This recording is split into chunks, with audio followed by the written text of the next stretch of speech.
Baik, bismillah. Assalamualaikum warahmatullahi wabarakatuh. Waalaikumsalam warahmatullahi wabarakatuh. Bagaimana kabarnya anak-anak? Alhamdulillah, luar biasa. Allahu Akbar. Oke, sebelum aku belajar pada siang hari ini, alangkah baiknya kalau kita berdoa bersama-sama. Ayo berdoa, dimulai. Raditu Billahi Rabbal wa bil Islami dina wa bi Muhammadin nabiyya wa rasulah. Rabbi zidna ilma warzuqna fahma. Amin ya rabbal alamin. Oke, selanjutnya ibu akan mengabsen ya. Yang Gozim. Ada Bu. Oke, ada Evrinatus Saja, Ahmad Fitra Sembono, ada Kurnia Sari, Amelia Faisatus Solita, Amirul Abdul Rizik, Anissa Fitri, Anissa Zakia, dan ada Arsi Abdul Rahman. Oke, hadir semua ya. Nah, pada pertemuan yang kedua ini, Ibu akan membahas tayamum. Nah, pertemuan sebelumnya atau pertemuan yang pertama itu, Ibu membahas tentang wudhu. Ibu akan mengulas sedikit pertemuan sebelumnya ya. Wudhu itu adalah kita membersihkan sebagian tubuh kita menggunakan air yang suci, tentu juga mensucikan. Sebagai apa? Sebagai salah satu syarat ada suatu ibadah seperti contohnya sholat. Berarti wudhu itu sebagai syarat sahnya sholat.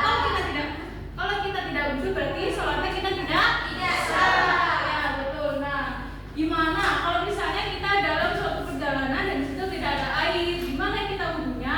Kalau misalnya kita dalam sakit kita tidak boleh minum air, gimana kita wudhunya ya? Nah, disinilah tayamum digunakan. Disinilah tayamum bisa dipraktekkan. Nah, di sini tayamum itu berarti dia sebagai pengganti wudhu ya.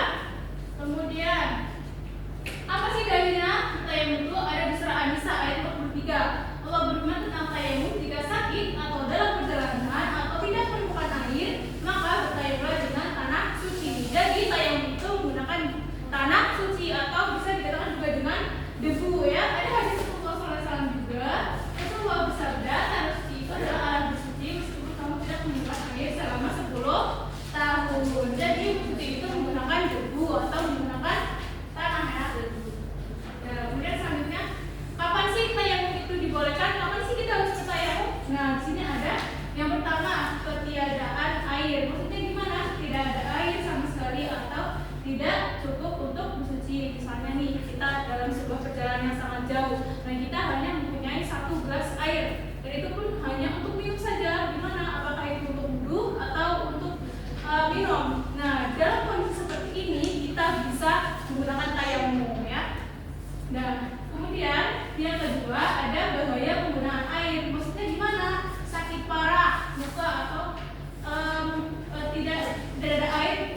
Kalau kita misalnya menyentuh air itu kan memperparah kondisi kita. Misalnya nih seorang sedang sakit atau habis operasi dan itu sudah ciuman ya, gitu kan.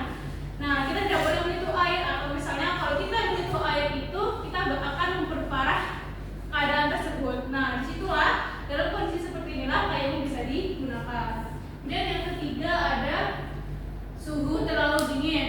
Udara sangat dingin, tidak ada alat penghangat air, khawatir membahayakan diri. Jadi ketika kita dalam suhu yang sangat dingin dan itu yang dikhawatirkan bisa membahayakan tubuh kita, nah disinilah kita bisa menggunakan tayamum juga.